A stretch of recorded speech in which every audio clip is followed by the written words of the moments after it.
Bismillahirrahmanirrahim. Assalamualaikum warahmatullahi wabarakatuh. Alhamdulillahirabbil alamin wassalatu wassalamu ala asrofil anbiya'i wal mursalin sayyidina Muhammadin wa ala alihi wa sahbihi ajmain.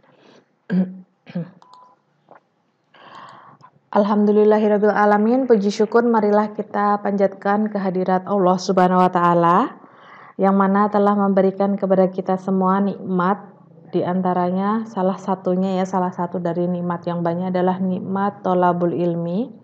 Pada kesempatan kali ini kita akan belajar bersama terkait dengan manajemen pembiayaan pendidikan. Pendidikan formal tentunya ya Bapak Ibu teman-teman mahasiswa, jadi manajemen pembiayaan yang ada di sekolah. Baik di jenjang SD, SMP, SMA, SMK, MA, MIN, MI, dan lain sebagainya nanti menjadi satu kaitannya, yaitu manajemen pembiayaan sekolah. Oke, Bapak Ibu teman-teman mahasiswa, sebelum kita mulai tholabul ilmi bersama kita pada kesempatan kali ini, marilah kita membaca doa terlebih dahulu, dan semoga doa yang kita panjatkan ke hadirat Allah Subhanahu wa taala, Allah memberikan kemudahan kepada kita untuk memahami, untuk menjadikan ilmu yang kita peroleh ilmu yang bermanfaat. Mari kita berdoa dengan bacaan basmalah bersama. Bismillahirrahmanirrahim.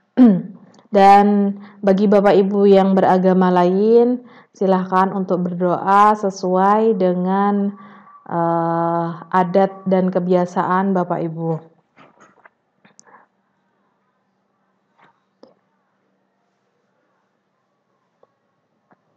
Baik, terima kasih. Bismillah. Dan sekarang kita akan memahami bersama terkait dengan konsep dasar pembiayaan. Kita ketahui Bapak Ibu teman-teman mahasiswa bahwa di era globalisasi ini ya yang sangat cepat, perkembangan teknologi, perkembangan ilmu pengetahuan, hingga kita dipercepat lagi transformasi digitalnya melalui pandemi COVID 2019 gitu ya. Bahwa sekolah itu kita pahami dan semua juga sudah memahami bahwa sekolah itu dituntut untuk mempertahankan kelangsungan hidup usahanya. Nah, kita juga sudah memahami bahwa kelangsungan hidup sekolah dari usahanya itu tuh seperti apa gitu ya. Ya tentunya dengan kondisi semakin meningkat mutu dari lulusan, mutu dari proses pendidikan yang ada di sekolah gitu ya. Dengan demikian, dari mutu tersebut itu kan banyak sekali, termasuk manajemen bidang garapan, manajemen pendidikan. Nah, dari kesekian yang ada di sekolah, salah satunya itu terkait dengan pembiayaan, gitu ya. Diperlukan suatu sistem manajemen yang baik, yang dapat menunjang proses atau aktivitas pendidikan, salah satunya yaitu mengenai konsep dasar dari pembiayaan. Ini juga penting ya, penting untuk kita ketahui bersama. Mungkin kalau kita sebagai orang yang biasa saja di sekolah, artinya gini, kalau tidak menjadi bendaharawan, menjadi koordinator, jadi hanya menjadi seorang guru biasa yang mengajar gitu, itu juga sebenarnya tuntutan dari seorang guru itu juga sudah banyak gitu ya, seiring dari globalisasi yang ada. Begitu pula terkait dengan pembiayaan ini. Pembiayaan ini tentunya juga membutuhkan effort yang sangat besar. Karena apa? Karena memang tidak ada suatu sekolah yang tidak ingin sukses dan berkembang gitu ya tanpa usaha yang besar gitu ya. Nah, untuk mencapai sukses dan berkembang perlu adanya suatu cara yang tepat, sistematis, dan dapat dipertanggungjawabkan. Nah, dalam dunia pendidikan atau khususnya sekolah itu sendiri sangat penting bagi kita semua untuk dapat memperkirakan hal-hal yang terjadi di masa depan sebagai dasar untuk pengambilan keputusan terkait dengan pembiayaan. Nah, kita anggap sebagai manajer keuangan atau manajer pembiayaan yang ada di sekolah, terutama ini nih bagi teman-teman mahasiswa, Bapak Ibu teman-teman mahasiswa yang menjadi kepala sekolah, tentunya juga akan sangat berpengaruh gitu ya terhadap beberapa hal yang berkaitan di sekolah, bidang-bidang yang itu menjadi tumpuan untuk dapat meningkatkan prestasi, meningkatkan mutu seperti itu. Jadi kalau misalnya salah satunya itu adalah manajemen pembiayaan, kepala sekolah ini juga tidak bisa lepas tangan gitu ya. Walaupun mungkin bendaharawan yang mengurusi, tetapi kepala sekolah ini juga menjadi manajer atau kepala sekolah leader gitu ya, yang bisa memantau, mengawasi, terus bisa mengorganize, bisa merencanakan juga, walaupun eksekutornya itu bukan kepala sekolah tetapi bendaharawan gitu ya. Oke. Pembiayaan merupakan suatu rencana operasi yang dirumuskan dalam bentuk angka, termasuk taksiran.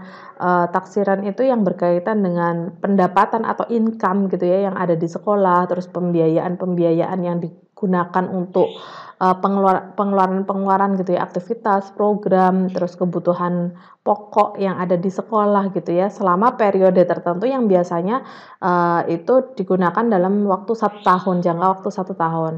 Biasanya kalau dari pemerintah gitu ya, itu kan ada nih dana-dana yang dikeluarkan dari pemerintah yang 1 tahun setelahnya itu ada laporan pertanggungjawaban gitu ya. Jadi adanya income, dana yang masuk ke sekolah, adanya dana outcome, dana yang keluar dari sekolah yang digunakan dan dimanfaatkan untuk proses aktivitas pendidikan di sekolah kayak gitu ya.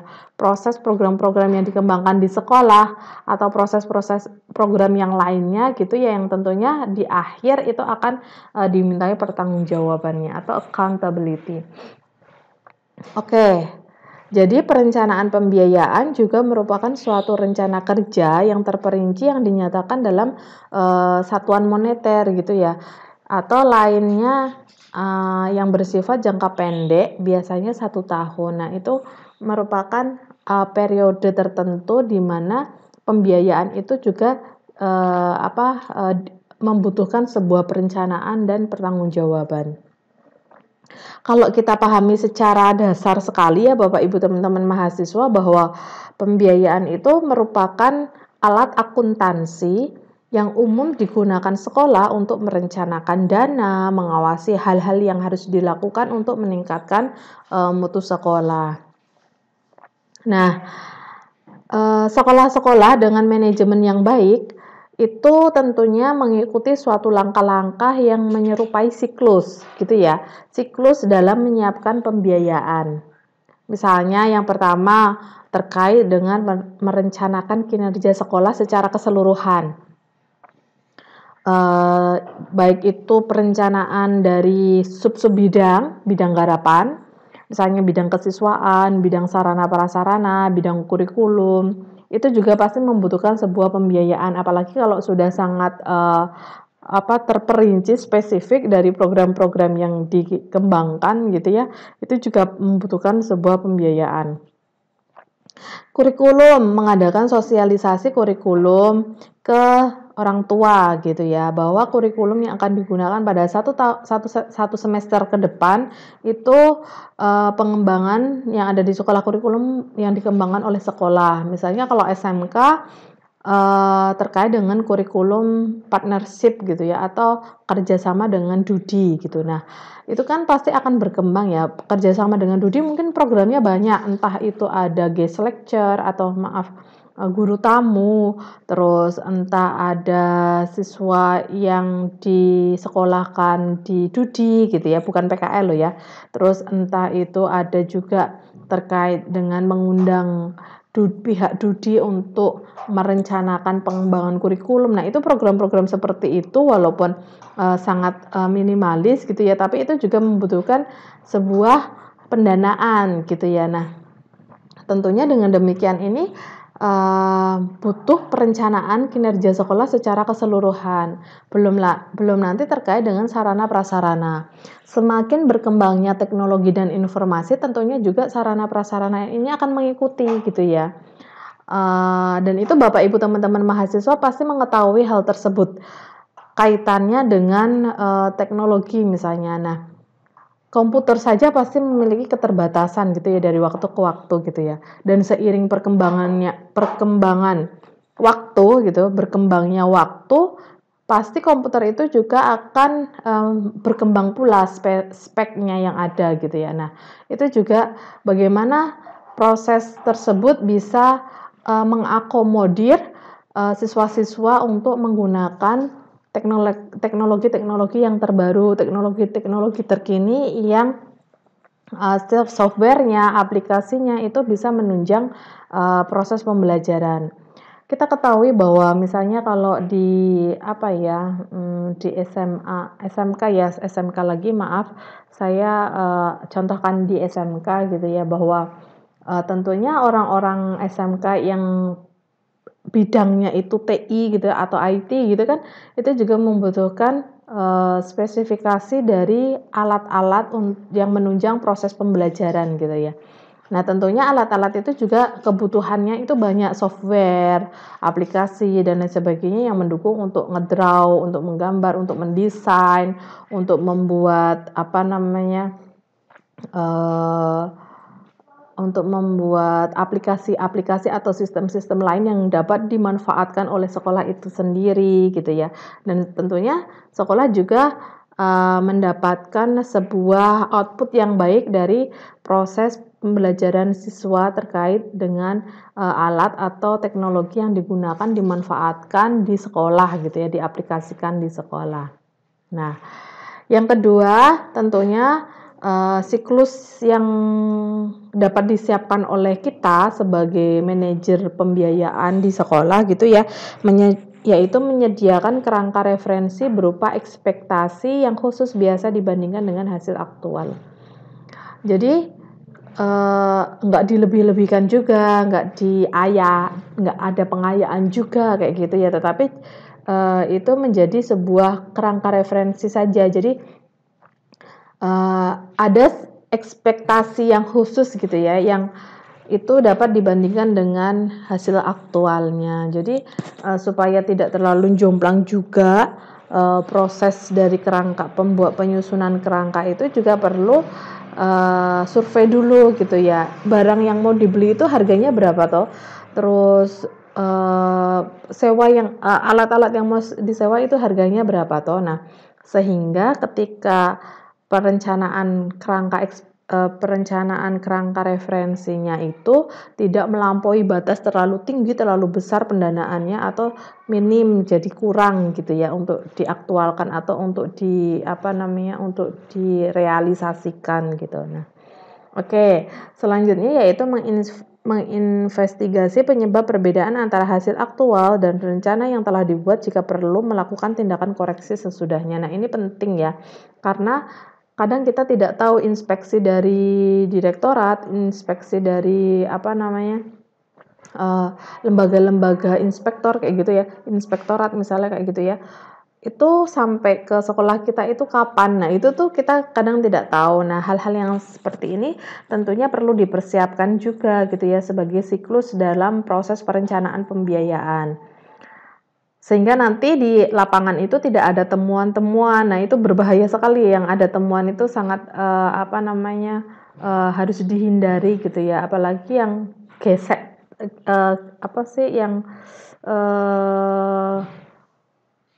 istilah bahasa bakunya tuh yang ada selisihnya gitu ya. Selisih sedikit aja itu mungkin bisa menjadi temuan. Nah, itu perlu diperhatikan dan harus jeli serta hati-hati. Oke, siklus yang terakhir yaitu tentunya dengan merencanakan kembali dengan memperhatikan umpan balik dan kondisi-kondisi yang berubah. Nah, kadang ada perubahan, kadang misalnya ada agenda apa gitu kan, harga-harga juga akan berubah. Nah, itu juga perlu diperhatikan oleh kita untuk merencanakan pembiayaan. Nah, setelah kita memahami gitu ya pembiayaan, ini saya baru tentang pembiayaannya dulu ya, Bapak Ibu teman-teman mahasiswa. Jadi nanti manajemen pembiayaan akan kita pahami bersama setelah saya selesai menyampaikan terkait dengan pembiayaan. Oke. Jadi ketika kita sudah memahami konsep dasar dari pembiayaan gitu ya, kita juga pasti akan lebih spesifik paham bahwa jenis-jenis pembiayaan itu seperti apa kayak gitu ya. Apakah pembiayaan itu gelondongan, artinya ya dapatnya 200 juta nih dari pemerintah, misalnya dukungan baik itu pemerintah daerah, baik itu pemerintah pusat kayak gitu ya. Nah, atau baik dari sumber-sumber yang lain gitu ya. Jika digabungkan itu ada 200 juta. Nah, bagaimana sih sebenarnya pengelolaannya kayak gitu ya, pembiayaan itu. Tentunya kita harus memahami bahwa di dalam pembiayaan itu ada jenis-jenis pembiayaannya gitu ya. Ya baik itu berdasarkan ruang lingkupnya atau berdasarkan fleksibilitas penggunaan pembiayaan atau dananya atau juga terkait dengan jangka waktunya gitu ya. Nah, tentunya hal tersebut juga secara tidak sadar bahwa Bapak Ibu juga pernah melakukannya gitu ya. Oke, bagaimana sih sebenarnya konsep dari jenis pembiayaan gitu. Kalau berdasarkan ruang lingkup nih ya, Bapak Ibu pasti akan pernah melakukan walaupun itu tidak secara direct sadar gitu, tidak secara langsung menyadari bahwa berdasarkan ruang lingkup pembiayaan itu terdiri menjadi pembiayaan komprehensif dan pembiayaan parsial gitu ya. Kalau pembiayaan komprehensif itu tentunya pembiayaan sekolah yang disusun dengan ruang lingkup yang menyeluruh yang mencakup seluruh aktivitas sekolah. Nah, itu tadi yang sudah saya sampaikan. Jadi kalau di sekolah ada bidang garapannya berapa, nah itu akan diplot-plotkan gitu ya, diplot-plotkan ke berbagai bidang yang ada secara keseluruhan. Baik itu kalau misalnya tadi yang kurikulum ternyata programnya ada mengundang guru dari Dudi, misalnya terus mengundang Dudi untuk sinkronisasi kurikulum, pengembangan kurikulum di sekolah atau mengirim siswa-siswa ke Dudi untuk belajar. Nah, itu kan sebuah aktivitas yang perlu pendanaan gitu ya. Nah, tentunya secara komprehensif itu juga direncanakan ya, dianggarkan gitu ya.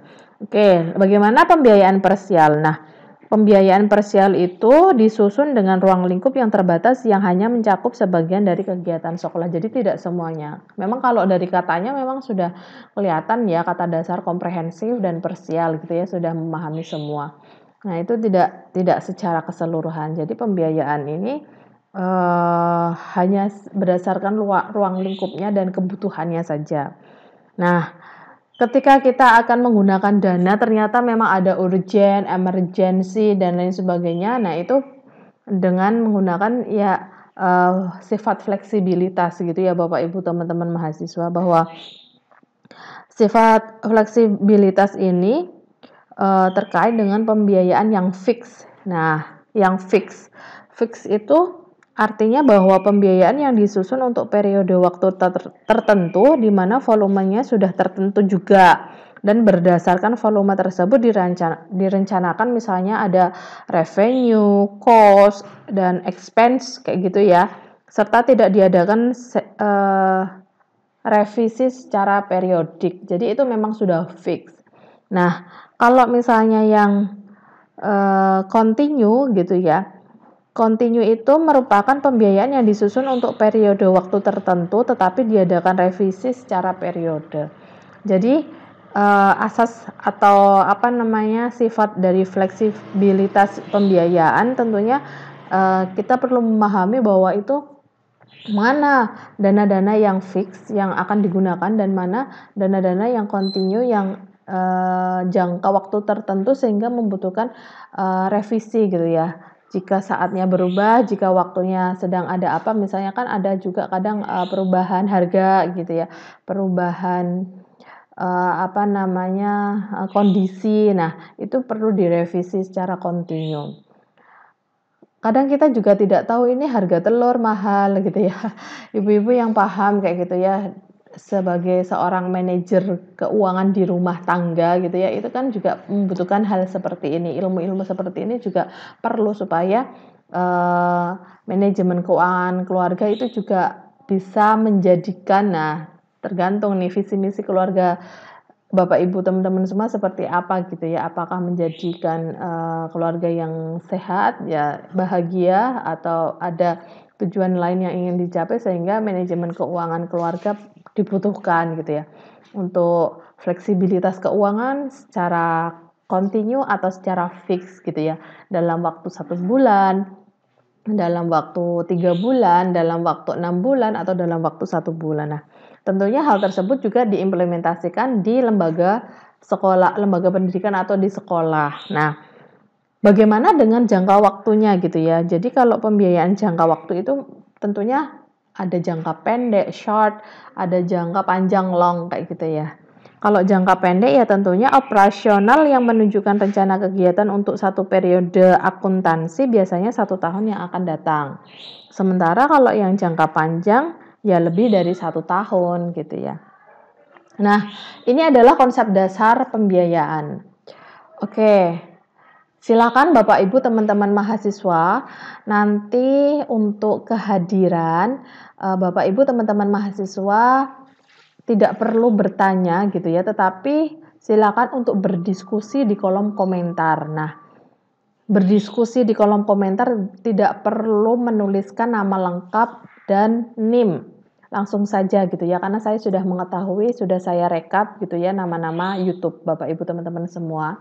Sehingga silahkan antara satu mahasiswa dengan mahasiswa yang lain saling komen gitu ya. Misalnya mahasiswa A komen, menurut pendapat saya bahwa pembiayaan itu seperti ini, manajemen pembiayaan itu seperti ini. Mahasiswa B silahkan untuk menanggapi komen dari mahasiswa yang lain gitu ya. Nah, aktivitas kehadiran Bapak Ibu nanti akan saya lihat dari proses diskusi.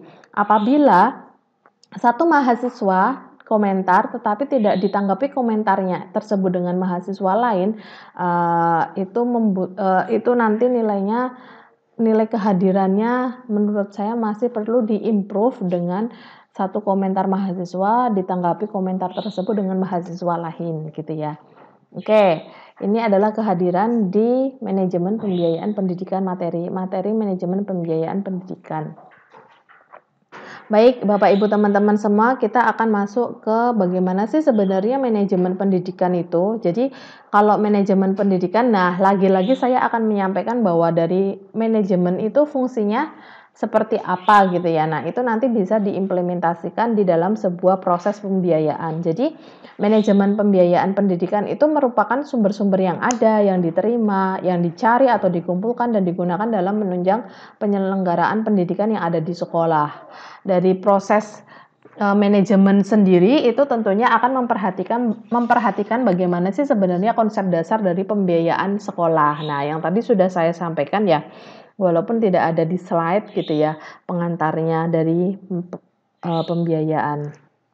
Oke.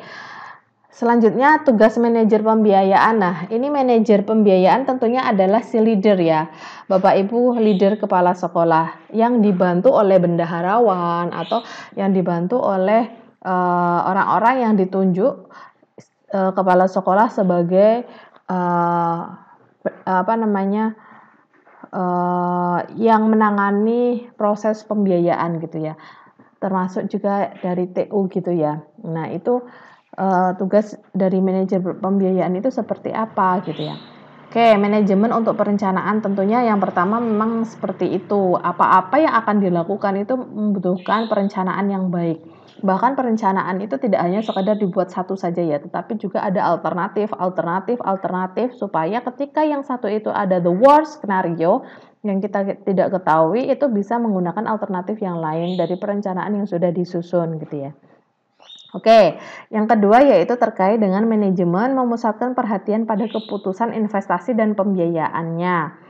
Nah, tentunya bagaimana sih caranya memusatkan perhatian pada keputusan investasi dan pembiayaannya gitu ya.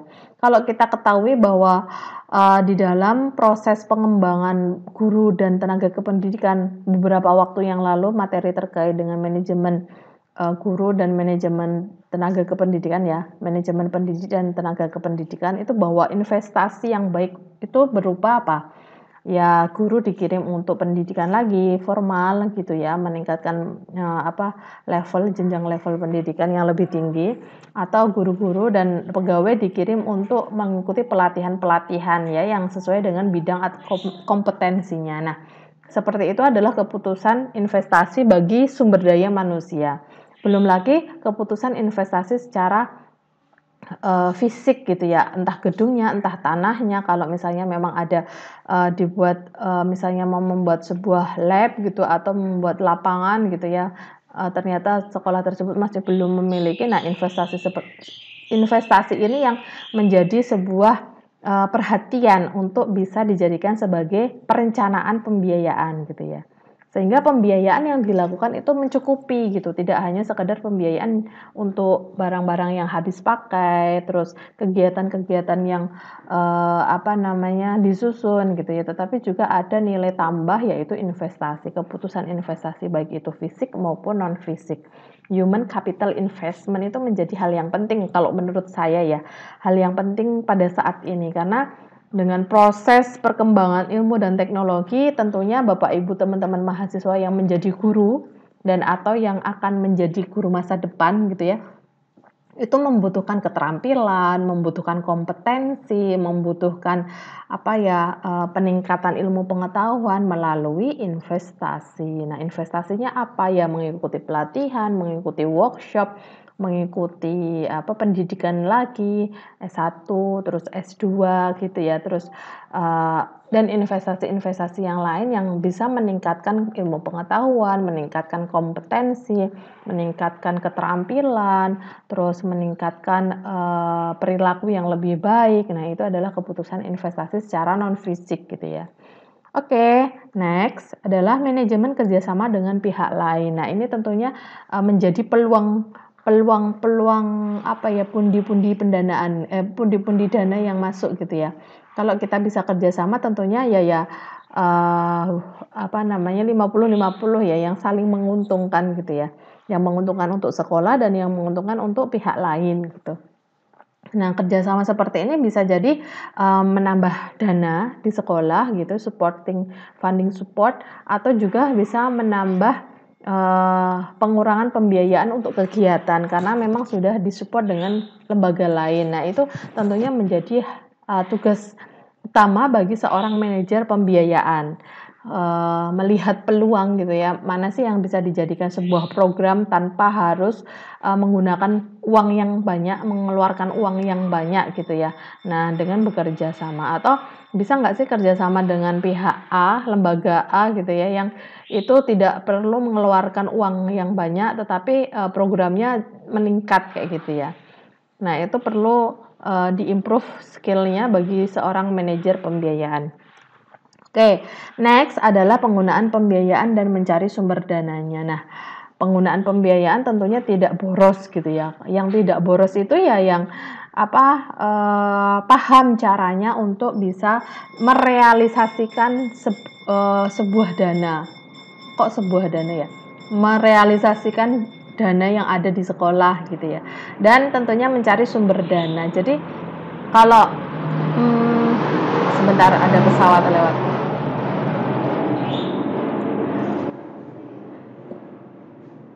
Oke, saya lanjutkan. Jadi kalau hanya sekedar mengharapkan pendanaan atau pembiayaan itu dari pemerintah saja, tentunya mungkin akan kurang gitu ya. Dengan program yang ada, dengan program yang banyak, dengan aktivitas-aktivitas sekolah untuk meningkatkan mutu sekolah itu masih kurang. Nah, tugas manajer pembiayaan salah satunya adalah mencari sumber dana. Sumber dana itu ya baik dari lembaga atau mungkin dari sponsor dari perorangan gitu ya, yang itu bisa menunjang proses dari pendidikan yang ada di sekolah. Oke.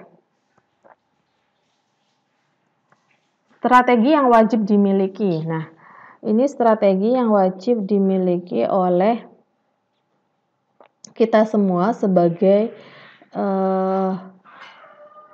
seseorang yang berkecimpung di pembiayaan sekolah gitu ya.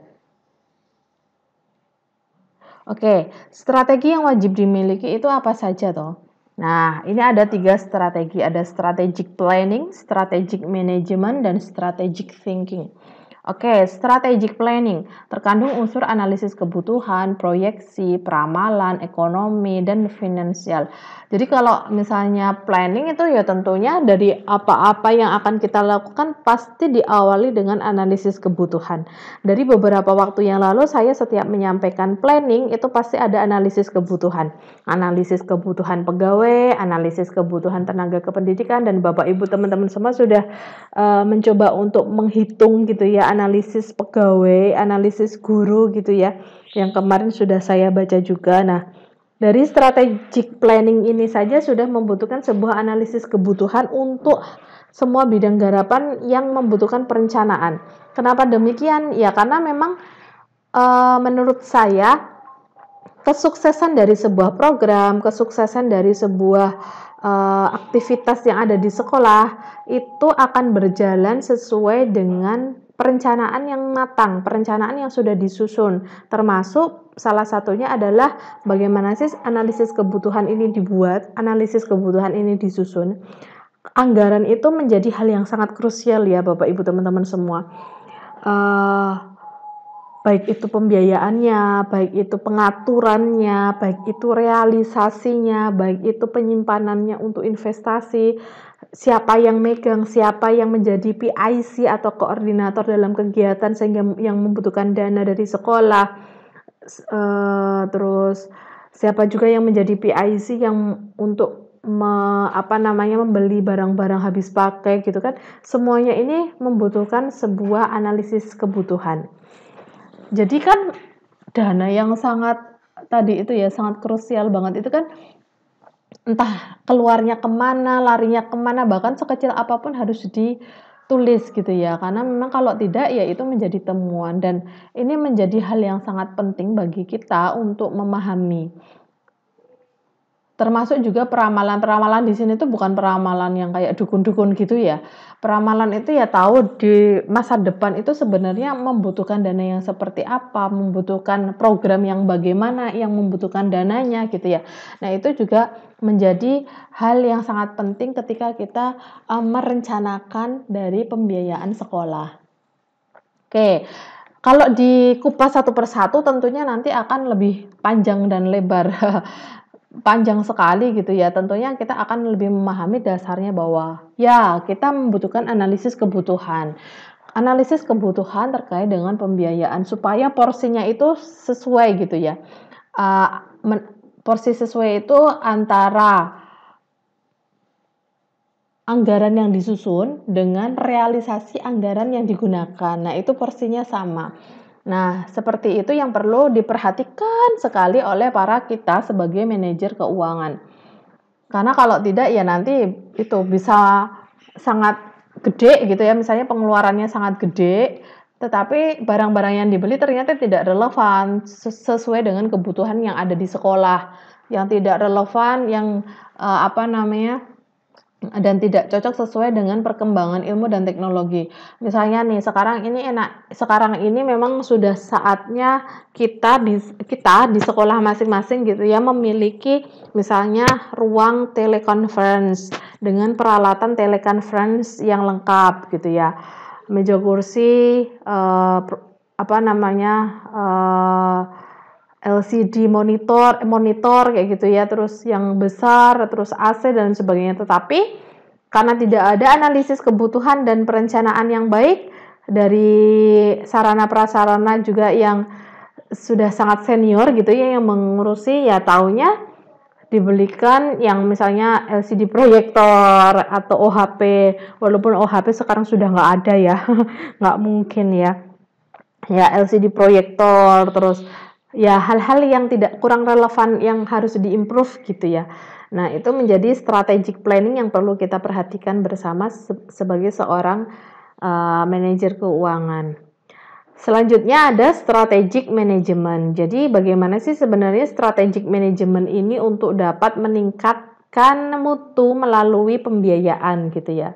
Ya, salah satunya adalah dengan upaya mengelola proses perubahan seperti perencanaan strategi-strategi gitu ya, masuk ke dalam strategic planning gitu ya, terus struktur organisasi, kontrol strategis dan kebutuhan primer. Nah, ini untuk improve atau kurang untuk update gitu terkait dengan perubahan yang ada. Teknologi yang berkembang ini tentunya perlu diperhatikan dengan seksama dengan menggunakan ilmu pengetahuan juga yang cukup gitu ya Bapak Ibu teman-teman mahasiswa, sehingga ketika kita akan merealisasikan proses pembelian barang, merealisasikan proses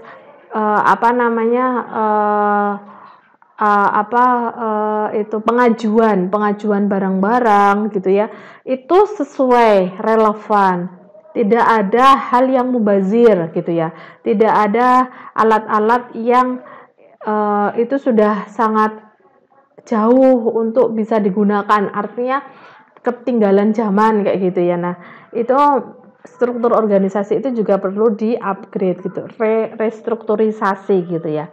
Oke, and then the last yaitu terkait dengan strategic thinking. Bagaimana sih strategic thinking ini menjadi hal yang sangat wajib untuk kita miliki sebagai manajer keuangan? Ya tentunya karena kita memahami bahwa strategic thinking ini sebagai kerangka dasar untuk merumuskan tujuan dan hasil secara berkesinambungan. Artinya apa? Ketika kita tahu dan memahami tujuan-tujuan yang akan kita capai gitu ya, itu langkah-langkah yang akan menuju pada hasil itu tentunya tepat gitu ya.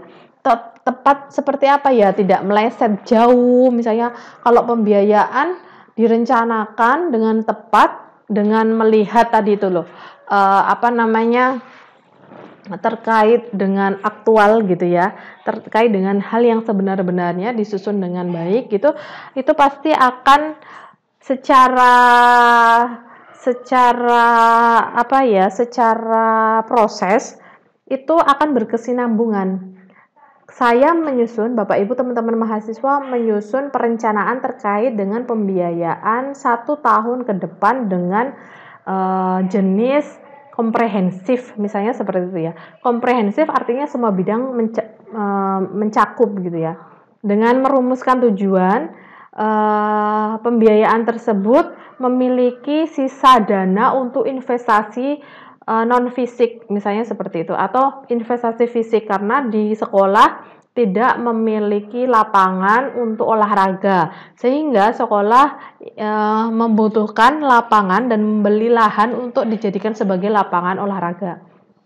Nah, dengan demikian, Bapak Ibu teman-teman mahasiswa akan melihat bagaimana sih sebenarnya kerangka dasar standarnya, apakah 750, apakah 500. Nah, itu juga disesuaikan dengan pagu atau dengan peraturan Menteri Keuangan gitu ya, standar untuk memberikan honorarium kepada ahli expert yang diundang ke sekolah dalam memberikan misalnya ya motivasi untuk siswa, memberikan pengarahan untuk guru-guru di sekolah, memberikan hal-hal yang lain yang bermanfaat di dalam sebuah program. Nah, dengan merumuskan yang sudah ada gitu ya, dengan membuat kerangka dasar yang sudah ada juga gitu ya, tentunya berharap hasil itu akan relevan gitu ya, jadi tidak meleset jauh karena memang sudah direncanakan dengan seksama. Uang juga tidak terlalu banyak terkuras atau minus kayak gitu. Begitu juga pengeluaran benar-benar sesuai dengan perencanaan yang ada. Jadi tetap juga ketika merencanakan juga membahas gitu ya, terkait dengan kalau yang ke pandemi kemarin mungkin terkait dengan cara membuat media pembelajaran yang kreatif gitu ya, yang inovatif melalui video-video. Nah, itu mungkin Bapak Ibu teman-teman yang menjadi guru senior itu mungkin akan perlu peningkatan ilmu terkait dengan bagaimana sih cara membuat video yang kreatif. Nah, itu emergen sekali karena memang proses dengan dana emergensi gitu yang bisa digunakan sewaktu-waktu sehingga tidak mengurangi anggaran yang lain yang sudah diplotkan gitu ya, dan anggaran akhir itu tidak minus, anggaran akhir tetap memiliki sisa untuk investasi atau anggaran akhir tidak ngepres sekali gitu ya ketika ada emergensi yang lain lagi. Nah, ini adalah strategi yang wajib dimiliki sebagai seorang manajer pembiayaan atau kita yang membantu atau bendaharawan sekolah gitu ya, yang membantu kepala sekolah dalam mengelola pembiayaan yang ada di sekolah. Nah, oke. Lalu bagaimana dan sebagainya gitu ya. Sedangkan pembiayaan merupakan faktor yang sangat penting dan menentukan kehidupan suatu sekolah seperti halnya lembaga-lembaga lain gitu ya. Nah, kegiatan pembiayaan itu meliputi 3 hal ini dan kita ini sudah sangat paham sekali kalau ini ya. Ada budgeting, accounting, dan auditing. Bagaimana sih ketiga konsep dasar dari penganggaran atau pembiayaan terkait dengan budgeting, accounting, auditing itu perlu dilakukan kita sebagai manajer keuangan di sekolah gitu ya. Yang tentunya sangat diharapkan sekali bahwa itu dapat termanajemen dengan baik. Nah, setiap sekolah ya Bapak Ibu teman-teman mahasiswa semua, setiap sekolah itu memerlukan pembiayaan untuk menunjang kegiatan. Oleh karena itu, pembiayaan ini masih bersifat sebagai rencana atau menyangkut keperluan orang banyak, sehingga anggaran baru sah bila mendapat pengesahan dari atasan yang berwenang atau kepala sekolah. Nah, itu budgeting. Itu baru proses dari penyusunan anggarannya. Lalu, accounting itu adalah pembukuannya, Bapak Ibu teman-teman mahasiswa.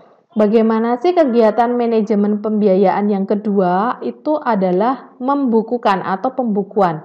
Kas besar, kas kecil, terus petty cash, misalnya kalau ada petty cash gitu ya. Buku kas besar, buku kas kecil itu penting sekali untuk mengetahui uang-uang yang keluar setiap harinya gitu ya, baik itu dalam jangka waktu tertentu. Nah, itu nanti akan terlihat bagaimana sih sebenarnya anggaran yang dikeluarkan dan anggaran yang ada kayak gitu, yang punya anggaran yang ada di sekolah dan yang dikeluarkan untuk kegiatan-kegiatan itu bisa tercatat dengan baik.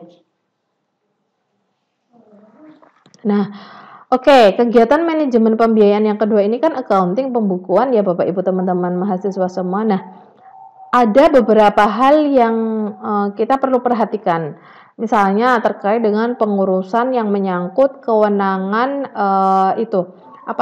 menentukan kebijakan menerima atau mengeluarkan uang. Jadi pengurusan terkait dengan tata usahanya gitu ya. Dan yang kedua itu misalnya terkait dengan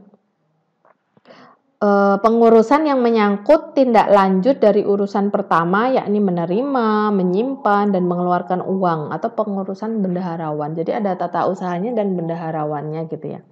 Oke, next adalah terkait dengan auditing. Oke, auditing secara bahasa itu adalah memeriksa ya, auditing. Oke. Apa sih yang diperiksa? Ya, tentunya semua kegiatan yang menyangkut pertanggungjawaban penerimaan, terkait dengan penyimpanan, investasi, dan atau pembayaran atau penyerahan uang yang dilakukan oleh bendaharawan kepada pihak yang berwenang gitu ya. Itu pemeriksaan di audit. Audit kalau di perguruan tinggi sekarang ada audit internal dan audit eksternal gitu ya. Nah, bagaimana di sekolah? Nah, tentunya di sekolah juga membutuhkan itu. Supaya memang terlihat jelas keuangan sekolah itu sangat direalisasikan pada hal-hal yang dibutuhkan gitu ya. Oke, kalau kita kupas secara mendalam nih Bapak Ibu teman-teman mahasiswa ya, bahwa auditing itu ya manfaatnya banyak sekali ya.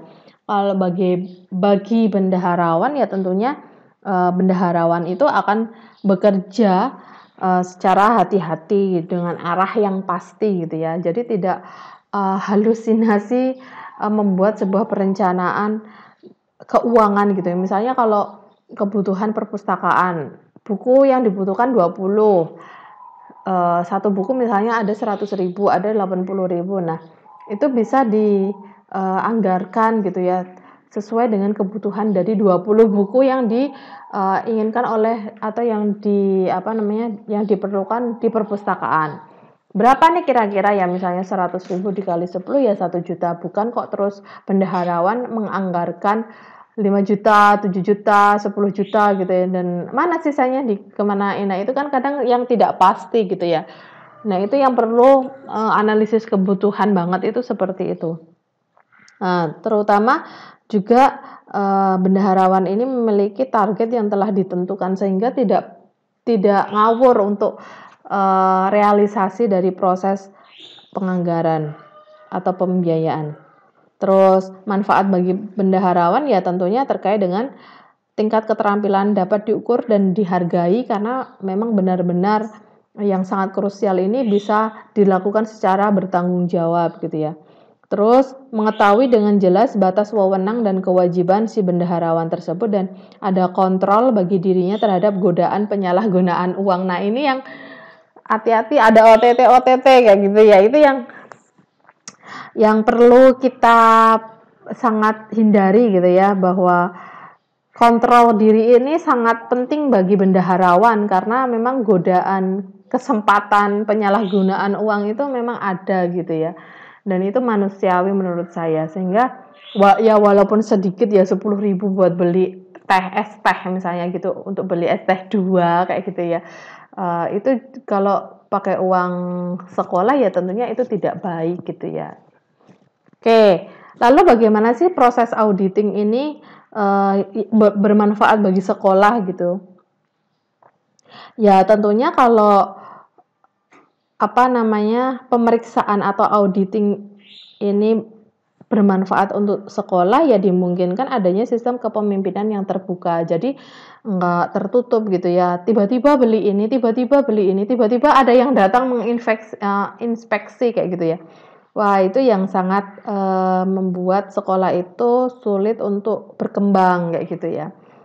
Ada dana untuk pengembangan misalnya guru, pengembangan keterampilan pegawai, tapi kok tidak digunakan, dikantongi sama kepala sekolah kayak gitu. Nah, itu yang perlu menjadi keterbukaan, sistem keterbukaan dari si leader atau si kepala sekolah. Selanjutnya adalah memperjelas batas wewenang dan tanggung jawab antar petugas, dan tidak ada rasa saling curiga dan ada arah yang jelas dalam menggunakan uang yang diterima. Kan apa-apa itu one gate system ya kalau di sekolah, karena ada kepala sekolah. Jadi kalau misalnya ada sponsor memberikan dana ke sekolah ya yang tahu hanya kepala sekolah, karena memang apa-apa izin dibolehkan atau izin ditolak itu ya dari kepala sekolah. Nah, yang seperti itu yang kemudian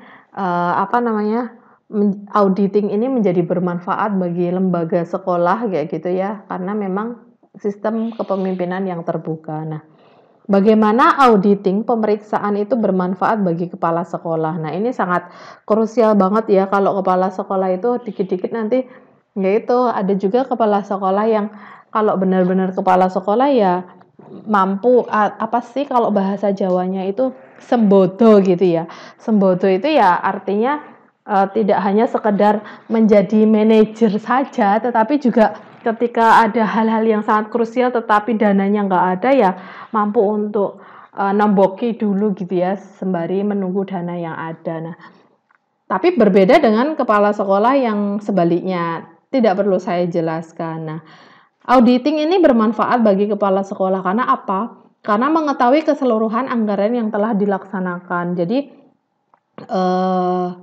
semua proses yang ada, realisasinya itu terlihat dengan baik gitu ya, dapat dipahami, dapat dilihat dengan baik, dapat diukur, bahkan mungkin kalau sekolah tertentu mengevaluasi juga kayak gitu ya, terkait dengan pembiayaan sekolah. Nah, manfaat yang lain bagi kepala sekolah terkait dengan auditing itu yaitu mengetahui tingkat keterlaksanaan serta hambatannya demi penyusunan anggaran tahun berikutnya. Ya, yang tadi saya sampaikan terkait dengan evaluasi. Lalu bagaimana mengetahui keberhasilan pengumpulannya, penyimpanannya, dan kelancaran pengeluaran dana yang digunakan untuk proses pendidikan atau aktivitas yang ada di sekolah. Nah, begitu juga terkait dengan memprediksi biaya tahunan yang akan datang, terus untuk arsip dari tahun ke tahun. Nah, ini semuanya jelas dan dapat dipahami oleh kepala sekolah. Nah, Ada satu hal lagi yang penting yang mungkin kita tidak perhatikan kalau tidak ada jadwal inspeksi kayak gitu ya, bahwa auditing ini juga bermanfaat gitu ya bagi badan pemeriksa keuangan. Jadi ada patokan yang jelas dalam melaksanakan pengawasan terhadap uang milik negara. Nah, itu pasti ada standarnya gitu ya, ada standarnya yang ada untuk menginspeksi sekolah gitu ya. Dan ada dasar yang tegas untuk mengambil tindakan apabila terjadi penyelewengan. Nah, ini hal-hal yang sangat krusial sekali sehingga memang harus dipahami baik itu bendaharawan, baik itu manajer keuangan yang ada di sekolah. Oke, Bapak Ibu teman-teman mahasiswa, bagaimana selanjutnya asas-asas dalam penganggaran atau pembiayaan gitu ya. Nah, kita pahami bahwa uang negara itu merupakan milik seluruh rakyat yang diperoleh dengan cara yang tidak mudah. Dan itu dibagi-bagikan ke sekolah-sekolah kayak gitu ya. Dan luar biasa sekali memang effortnya, usahanya untuk bisa seperti itu sampai bisa mentransfer uang ke sekolah-sekolah dengan tepat waktu kayak gitu ya. Itu sangat sangat luar biasa sekali. Nah, pengamanan terhadap uang negara tersebut diatur oleh beberapa ketentuan atau azas agar uang yang dijalankan atau dijatahkan oleh pemerintah mengenai sasaran yang tepat. Nah, ada beberapa ketentuan yaitu seperti ini. Ada asas plafon, ada asas pengeluaran berdasarkan mata anggaran, dan ada asas tidak langsung. Asas plafon artinya adalah anggaran belanja tidak boleh melebihi jumlah tertinggi dari standar yang ditentukan. Nah, bendaharawan pasti memahami asas ini ya. Bapak Ibu teman-teman semua juga memahami ini bahwa sesuai dengan plafonnya kayak gitu. Biasanya kalau di sekolah kayak gitu. Plafonnya berapa kayak gitu. Sesuai dengan plafonnya. Plafonnya berapa kayak gitu. Kalau misalnya untuk honorarium pembicara misalnya itu kan biasanya kita cek dulu di peraturan Menteri Keuangan kayak gitu ya.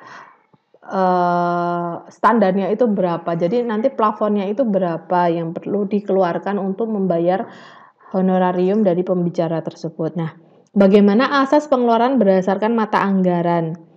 Jadi pembelanjaan itu harus didasarkan pada anggaran yang telah ditetapkan. Nah, sesuai dengan tadi itu peraturan pemerintah, DIPA kayak gitu ya. Kalau di sekolah atau kalau di yayasan mungkin punya standar sendiri gitu ya, sekolah-sekolah swasta. Nah, terus bagaimana asas tidak langsung? Asas tidak langsung itu ketentuan bahwa setiap penerimaan uang tidak boleh digunakan secara langsung untuk keperluan pengeluaran. Oke, ini beberapa hal yang kita pahami terkait dengan asas-asas dalam anggaran atau pembiayaan pendidikan. Oke, nah ini merupakan sebuah proses manajemen pembiayaan. Berbeda lagi nggih Bapak Ibu teman-teman mahasiswa, kalau kemarin itu memang disesuaikan dengan misalnya kurikulum, sebelumnya juga disesuaikan dengan manajemen pembelajaran, sebelumnya juga fungsinya disesuaikan dengan manajemen pendidik, manajemen tenaga kependidikan. Nah, manajemen pembiayaan menurut saya pribadi gitu ya dalam materi hari ini, prosesnya itu seperti ini Bapak Ibu teman-teman mahasiswa.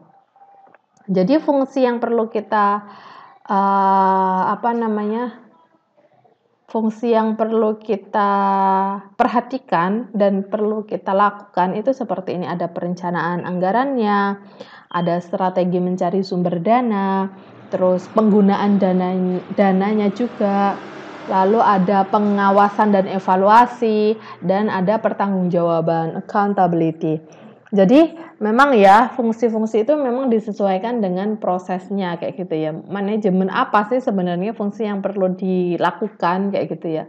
Itu juga direlevankan dengan kegiatannya. Nah, bagaimana perencanaan anggaran? Tadi sedikit sudah saya singgung di sebelumnya gitu ya, bahwa perencanaan anggaran itu menjadi hal penting, terutama dengan cara menganalisis kebutuhan. Nah, perencanaan anggaran ya tentunya dengan cara menginventarisasi rencana yang akan dilaksanakan. Nah, itu salah satu dari analisis kebutuhan ya. Menyusun rencana berdasarkan skala prioritas. Prioritas seperti apa ya? Apa pelaksanaan programnya? seberapa besar dana yang akan dikeluarkan kayak gitu ya. Terus bagaimana sih program kerja itu ditentukan? Rincian program kerja itu seperti apa? Misalnya PIC-nya siapa? Terus berapa orang yang menjadi panitia? Siapa yang akan menjadi apa ya, narasumbernya? Terus siapa audiensnya kayak gitu. Nah, itu perlu dirinci dalam menentukan program kerja dan rincian program. Selanjutnya, kebutuhan apa saja sih untuk pelaksanaan rincian program kayak gitu ya?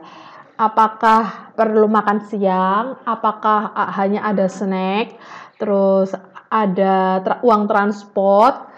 Nah, itu cara-cara menetapkan kebutuhan untuk pelaksanaan dari rincian program. Terus bagaimana sih menghitung dana yang dibutuhkan? Nah, itu menjadi salah satu hal penting dalam perencanaan anggaran. Serta menentukan sumber dana untuk membiayai perencanaan. Kadang kan kalau sumber dana yang sudah pasti, misalnya BOS, nah itu kan sudah pasti ya, dan uang yang BOS yang turun dari pemerintah pusat itu kan tidak bisa digunakan untuk agenda-agenda lain, program-program lain. Nah, itu tidak bisa dimasukkan ke dalam sebuah misalnya kalau ada emergency program kayak gitu, ada program yang sangat mendesak kayak gitu, nah itu kan nggak bisa ya, sehingga hal-hal yang seperti ini yang perlu perencanaan anggaran yang sangat matang kayak gitu ya. Oke, next itu terkait dengan bagaimana strategi mencari dana. Oke, melakukan ekstrakurikuler yang berkualitas, misalnya lomba karya tulis ilmiah, kayak gitu, lomba debat bahasa, lomba olahraga, dan lain sebagainya. Terus menyelenggarakan kursus luar sekolah, misalnya kursus komputer, kayak gitu ya. Itu nanti yang akan menjadi pendanaan. Jadi ternyata sekolah Bapak Ibu itu menyusun program kerja terkait dengan kursus luar sekolah. Artinya yang kursus di situ bukan siswa-siswa yang sekolah di sekolahan Bapak Ibu, teman-teman mahasiswa semua ya, tetapi sasarannya adalah masyarakat luar. Nah, ini sekolahan menjadi penyelenggara kursus luar sekolah. Tentunya hal ini juga harus mengacu pada program-program perizinan gitu ya. Apakah diizinkan atau tidak kayak gitu oleh dinas, ataukah memang kalau yayasan ya tentunya dengan diatur oleh yayasan. Nah, oke, sekolah membentuk koperasi. Nah, biasanya memang sekolah-sekolah ada koperasi ya Bapak Ibu teman-teman mahasiswa semua. Koperasi itu bisa digunakan sebagai proses pembelajaran kewirausahaan. Nah, itu menjadi kesempatan untuk mindset dalam kewirausahaan kayak gitu ya. Menjualkan barang, misalnya di target satu hari itu misalnya 100.000. Nah, jika lebih keuntungannya kayak gitu kan, ada keuntungan juga kan ya, keuntungan masuk ke sekolah. Nah, itu menjadi dana yang bisa digunakan untuk proses pengembangan sekolah melalui program-program tertentu. Nah, selanjutnya adalah ketersediaan orang tua dalam memberikan sumbangan sebelum siswa diterima. Nah, ini biasanya di awal ya Bapak Ibu teman-teman semua. Saya menyekolahkan anak saya ada di sekolah swasta gitu ya. Di sekolah swasta yang lumayan sekali. Ada minimal rate-nya kayak gitu ya untuk sumbangan sekolah kayak gitu. Jadi berdasarkan gaji kayak gitu, gaji orang tua, terus ada minimal rate-nya. Gaji yang di bawah 5 juta minimal sumbangannya misalnya 15 juta kayak gitu. Nah, gaji yang di atas 5 juta, gaji yang rentannya antara misalnya 10 sampai 15 juta, itu rate-nya berbeda juga nilai sumbangan untuk sekolah. Nah, dan luar biasa sekali ya. Itu tentunya dengan hal seperti itu, setelah saya memahami proses pembelajaran anak saya di sekolah tersebut ya, saya memaklumi, oh ternyata memang mahal karena memang programnya ya lumayan kayak gitu ya, bagus untuk kembali lagi ke siswanya itu bagus gitu. Nah, seperti ini yang menjadi proses manajemen pembiayaan yang perlu diperhatikan secara seksama oleh kita semua, baik itu sebagai kepala sekolah, baik itu sebagai bendaharawan, dan sebagai tata kelola keuangan gitu ya. Oke. Dan penggunaan dana. Nah, penggunaan dana ini adalah terkait dengan realisasinya nggih Bapak Ibu teman-teman mahasiswa semua, bahwa Penggunaan dana itu ya terkait dengan bagaimana sih cara pemeliharaannya, rehabilitasi dan pengadaan sarana prasarana pendidikan, program-program sekolah yang menunjang kayak gitu ya. Misalnya dari kurikulum, dari humas gitu kan, terus dari apa namanya sarana kesiswaannya kayak gitu. Nah, itu bagaimana sih caranya supaya dana itu bisa dipelihara, dana itu bisa direhabilitasi dan pengadaan sarana prasarana pendidikan. Oke, yang kedua yaitu terkait dengan peningkatan kegiatan dan proses belajar mengajar. Oke, tentu banget ya kalau seperti ini penyusunan RPP, workshop penyusunan RPP dan silabus untuk guru misalnya seperti itu ya. Terus terkait dengan workshop atau sosialisasi kurikulum, terus apa namanya yang berkaitan juga terkait dengan visitasi atau supervisi gitu ya. Kepala sekolah mensupervisi proses pembelajaran atau supervisi proses pembelajaran dilakukan oleh orang lain kayak gitu, bukan kepala sekolah. Nah, itu peningkatan kegiatan tersebut ya tentunya yang menggunakan dana kayak gitu ya. Terus peningkatan kegiatan pembinaan kesehatan, misalnya P3 kayak gitu ya. Apa namanya? Hal-hal yang berkaitan dengan kesehatan gitu ya. Oke, terus dukungan biaya kegiatan sekolah dan peningkatan personil, kalau ini terkait dengan pengembangan diri gitu ya, self development yang didukung oleh sekolah. Ya, berkaitan dengan proses peningkatan keterampilan apapun kayak gitu, baik formal maupun non formal, dan kegiatan rumah tangga sekolah dan BP3. Nah, ini adalah hal-hal yang penting dan mungkin hal ini masih banyak lagi ya yang yang dijadikan sebagai realisasi dari penggunaan dana sekolah kayak gitu ya. Tidak hanya yang tertulis di ini, saya yakin di sekolah-sekolah pada realitanya pasti akan memiliki banyak hal yang sangat sangat sangat mendukung untuk pengembangan sekolah yang belum ada. Saya tuliskan di sini. Oke, next itu terkait dengan langkah-langkah pengawasan. Nah, ini yang tadi itu sebagai auditing gitu ya, pengawasan yang banyak sekali manfaatnya untuk sekolah, kepala sekolah, bendaharawan, terus inspektorat kayak gitu yang menginspeksi kayak gitu. Nah, bagaimana sih sebenarnya langkah-langkah pengawasan ini menjadi hal terkait dengan proses manajemen pembiayaan ya Bapak Ibu teman-teman mahasiswa semua, bahwa yang pertama adalah menetapkan standar atau patokan baik berupa ukuran kuantitas, kualitas, biaya maupun waktu. Nah, itu sangat tepat sekali ya, bahwa semuanya memang harus ada patokan atau standarnya. Jadi tidak melebihi batas standar ketika membayar honorarium kayak gitu, memberikan jasa apa dan lain sebagainya itu sudah terstandar dengan baik. Jadi ketika dihitung volumenya, baik itu kuantitasnya kayak gitu ya, itu sudah sesuai dengan standar yang ada kayak gitu ya.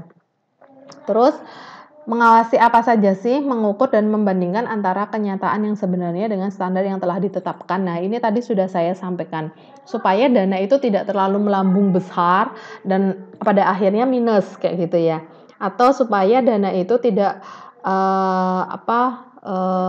tidak sangat minim, tetapi ternyata realisasinya itu membutuhkan dana yang banyak. Nah, itu mengukur dan membandingkan antara kenyataan yang sebenarnya dengan standar yang telah ditetapkan. Dan menentukan tindak perbaikan atau koreksi yang kemudian menjadi materi rekomendasi, evaluasi, pertanggungjawaban, terus rekomendasi untuk proses perencanaan tahun depan. Nah, itu penting banget sebagai langkah-langkah pengawasan. Oke, next adalah langkah-langkah pertanggungjawaban, accountability gitu ya. Apakah dana ini dibelanjakan sesuai rencana atau tidak? Nah, biasanya kalau tidak sesuai rencana itu kan ada memo, ada tulisannya gitu ya. Kenapa sih kok tidak dibelanjakan sesuai dengan rencana kayak gitu. Nah, apakah apakah ada kelonggaran dalam penganggaran untuk pembayaran pajak? Nah, ini juga perlu diperhatikan apalagi kalau pajaknya sudah naik kayak gitu ya. Apakah mengurangi kuantitas dari yang lain atau enggak kayak gitu. Terus pembelanjaan dilakukan dengan memanfaatkan sumber daya yang tersedia. dan dana tidak dihabiskan untuk kegiatan-kegiatan yang tidak disetujui atau diberikan kepada pihak penerima tanpa persetujuan oleh kepala sekolah. Nah, ini adalah langkah-langkah pertanggungjawaban. Tentunya masih bisa dieksplor lebih spesifik lagi ya, Bapak Ibu teman-teman mahasiswa semua, bahwa langkah-langkah pertanggungjawaban ini menjadi hal yang sangat mendasar untuk, ya tentunya kalau ada perencanaan ya ada awalnya perencanaan, juga ada akhirnya, yaitu pertanggungjawaban, pengawasan, evaluasi, dan pertanggungjawaban gitu ya. Oke, hal yang berpengaruh dalam pembiayaan pendidikan. Nah, ini ada faktor internal dan faktor eksternal. Internal ya tentunya terkait dengan tujuan pendidikan, pendekatan yang digunakan, terus materi yang disajikan, dan tingkat dan jenis pendidikan. Sementara faktor eksternal itu ya terkait dengan berkembangnya demokrasi pendidikan, bagaimana ruang lingkup, perkembangan ilmu dan teknologi gitu ya, terus kebijaksanaan pemerintah, tuntutan pendidikan sesuai dengan lingkungan yang ada kayak gitu ya. Jadi misalnya ternyata sekolah yang berkembang itu ya yang sesuai dengan lingkungan kayak gitu ya. Visi misinya berkembang apa enggak kayak gitu ya. Langkah-langkah yang perlu digunakan atau dicapai yang perlu dilakukan untuk mencapai visi misi tersebut seperti apa, dan inflasi. Nah, inflasi ini menjadi hal yang sangat penting untuk diperhatikan karena sangat berpengaruh dalam pembiayaan pendidikan. Nah, ini ya Bapak Ibu teman-teman mahasiswa semua, bahwa sumber-sumber pembiayaan itu ada beberapa hal, misalnya dari APBN, terus dana penunjang pendidikan, ada bantuan atau sumbangan dari BP3, terus bantuan lain, mungkin sponsor kayak gitu ya, dan sumbangan pemerintah daerah. Nah, ini perlu bantuan lain ya sponsor, koperasi yang tadi itu yang sudah saya sampaikan. Oke, bagaimana upaya menyusun rencana anggaran? Nah, kalau ini sudah tidak asing lagi ya bagi kepala sekolah gitu, bagi Bapak Ibu kepala sekolah gitu ya.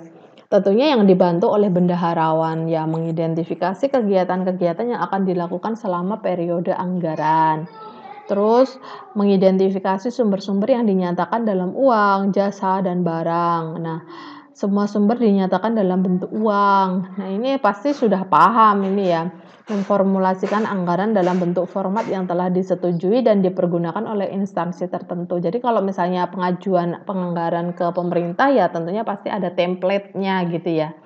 Terus menyusun usulan anggaran untuk memperoleh persetujuan baik yang berwenang, melakukan revisi usulan anggaran, melakukan persetujuan, meminta persetujuan gitu, revisi anggaran dan pengesahan anggaran. Ini hal yang sangat implementatif banget ya kalau menurut saya. Jadi kadang juga hal ini sudah berkembang di sekolah Bapak Ibu, aktivitas dalam penyusunan anggaran gitu ya. Secara teori ya seperti ini, dari proses mengidentifikasi hingga pengesahan, sehingga anggaran tersebut bisa cair dan bisa digunakan sesuai dengan rencana yang sudah disusun. Oke, nah ini adalah strategi realisasi anggaran. Jadi ya melakukan analisis internal dan eksternal terhadap potensi sumber dana, mengidentifikasi, mengelompokkan, dan memperkirakan sumber-sumber dana yang dapat digali dan dikembangkan. Terus menetapkan sumber dana melalui musyawarah dengan orang tua didik pada tahun ajaran. Benar sekali, karena memang ada salah satu anggaran dari orang tua gitu ya, yang itu juga perlu dikembalikan lagi ke orang tua melalui informasi-informasi yang informatif kayak gitu ya. Dana yang ada misalnya dipakai untuk program-program siswa itu sendiri, peningkatan keterampilan, peningkatan ilmu pengetahuan siswa, peningkatan attitude kayak gitu ya, terus pengembangan diri dan lain sebagainya. Lalu strategi realisasi anggaran yang seperti apa lagi, misalnya menggalang partisipasi masyarakat melalui komite sekolah dan menyelenggarakan olahraga, kesenian untuk peserta didik gitu ya, sehingga dapat mengumpulkan dana dengan memanfaatkan fasilitas sekolah. Oke, hal yang harus dipahami oleh manajer pembiayaan. Nah, ini yang penting, yang tadi sudah sebenarnya secara implisit ya, sudah saya sampaikan gitu ya. Jadi dapat mengestimasi secara tepat nilai nominal sumber-sumber keuangan, mencermati tentang pengaruh waktu dan ketidakpastian gitu ya, memperhitungkan efisiensi pengaruh waktu dan ketidakpastian sehingga dapat menghitung efisiensi pengeluaran yang secara cermat. Oke, nah ini adalah tolak ukur realisasi. Lalu bagaimana sih sebenarnya tolak ukur realisasi Bapak Ibu teman-teman mahasiswa semua? Ya seperti ini gitu ya. Adanya efisiensi atau inefisiensi pengeluaran. Nah, itu yang tadi minus atau pas atau ngepres atau ada sisa kayak gitu ya.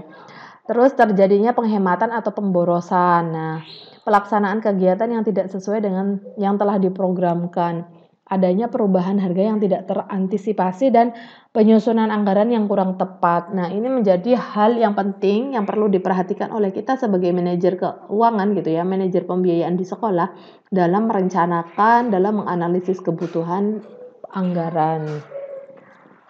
Oke, terima kasih. Saya rasa dan saya pikir itu yang saya sampaikan.